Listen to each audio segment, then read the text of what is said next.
இந்த அரசை பொறுத்தளவில் இன்று நடைபெற்ற இந்த திருச்செந்தூர் முருகர் திருக்கோவிலில் சுமார் 76 குண்டங்களுடன் பிரம்மாண்டமான வேள்விச்சாலைகள் அமைக்கப்பட்டிருந்தன. தமிழிலும் திருமந்திரங்கள் ஓதப்பட்டன.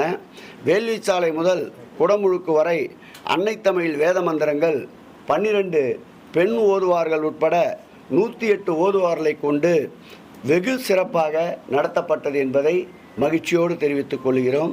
12 திருமுறைகள், திருப்புகழ் மற்றும் கந்தர் அனுபதி முற்றேதல் போன்ற அனைத்து நிகழ்வுகளையும் முருகனுக்கு உகந்த அனைத்தையும் இந்த குடமுழுக்கிலே நிறைவேற்றியிருக்கின்றோம். சுமார் 5 லட்சத்திற்கும் மேற்பட்ட பக்தர்கள் பங்கேற்றதாக காவல்துறையினுடைய கணக்கெடுப்பிலே சொல்லப்பட்டிருக்கின்றது. அதேபோல் ஸ்பிரிங்கர் மற்றும் ட்ரோன்கள் மூலமாக புனித நீர் இந்த குடமுழுக்கிலே பங்கேற்ற அனைவருக்கும் புனித நீர் தெளிக்கின்ற நிகழ்வினை வெற்றிகரமாக நடத்தி காட்டியிருக்கின்றோம். அனைத்து பேருந்து நிலையங்களிலும் பக்தர்கள் அங்கிருந்தே இந்த குடமுழுக்கை பார்ப்பதற்கு LED ஸ்கிரீன் அமைத்து அனைவரும் மகிழ்ச்சியோடு அதை தரிசித்திருக்கின்றார்கள்.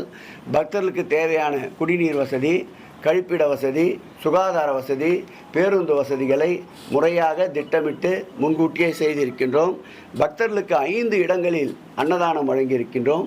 தன்னார்வலர்கள் 2 தன்னார்வலர்களே ஒவ்வொரு இடத்திலும் 1 லட்சம் உணவுப் பொருட்களை தரமோடு அங்கேயே சமைத்து வழங்கியிருக்கின்றார்கள். சுமார் 6100 காவலர்கள் இன்றைய தினம் குடமுழுக்கிலே காவல் பணியிலே ஈடுபடுத்தியிருக்கின்றார்கள். குறிப்பாக காவல்துறையினுடைய துணைத் தலைவர் டேவிட் ஆசீர்வாதம் அவர்கள் இங்கேயே முகாமிட்டு இந்த பணிகளை மேற்கொண்டிருக்கின்றார். அதேபோல் இந்த தென் மாவட்ட ஐஜி பிரேமானந்த் சின்ஹா அவர்களும் இந்த காவல் பணிக்கு முழுமையாக தன்னை ஒப்படைத்து கொண்டு இங்கே பணியாற்றி கொண்டிருந்தார். 3 IAS அதிகாரிகளை சிறப்பு அதிகாரிகளாக இந்த குடமுழுக்கு நியமித்து அவர்களும் இங்கே இருந்து சிறப்பாக மேற்கொள்ள வேண்டிய அனைத்து பணிகளையும் மதுசூதன் ரெட்டி, நம்முடைய திருச்சி கலெக்டர் அன்பிலே பிரதீப், அதேபோல் இங்கே ஏற்கனவே மாவட்ட ஆட்சியாளர் என்ற நந்தூரி போன்றவர்கள் இந்த பணிகளிலே தங்களை முழுமையாக ஈடுபடுத்தி கொண்டுள்ளார்கள். 6 நாட்களில் சுமார் 19 கலை நிகழ்ச்சிகள் 200 கலைஞர்களை வைத்து நடத்தி காட்டியிருக்கின்றோம். இனி வருகின்ற காலங்களில் 48 நாட்கள் இந்த மண்டல காலம் என்பார்கள். அதிலே 30 நாட்கள் தான் மண்டல காலம் வருகின்றது. 30 நாட்களுக்கு பிறகு நம்முடைய திருக்கோயிலுடைய விசேஷம் திருவிழா தொடங்க இருக்கின்றது.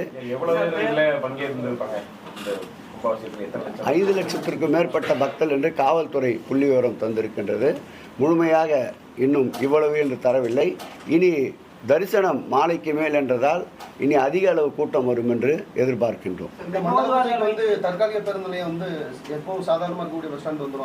தற்கால பேருந்து நிலையம் 1-2 இடங்களில் செயல்படுத்த திட்டமிட்டிருக்கின்றோம். குறிப்பாக வெள்ளி, சனி, ஞாயிறு ஆகிய நாட்களில் இந்த தற்காலிக பேருந்துகளை பயன்பாட்டிற்கு இருக்கும். விமான தளத்தில் எவ்வளவு பேர் அனுமதித்திருப்பாங்க? பொதுப்பணித்துறை ஆலோசனைப்படி 1850 பேர் பொதுப்பணித்துறை ஆலோசனைப்படி அனுமதிப்பதற்குண்டான சான்றிதழ் வழங்கினார்கள். 1750 பேரைத்தான் அனுமதித்தோம் பாதுகாப்பை கருதி. பிளே ஸ்டோர் மற்றும் ஆப் ஸ்டோரில் இருந்து பாலிமர் செயலியை QR கோடு மூலம் பதிவிறக்கம் செய்யுங்கள். செய்திகளை உடனுக்குடன் பெறுங்கள்.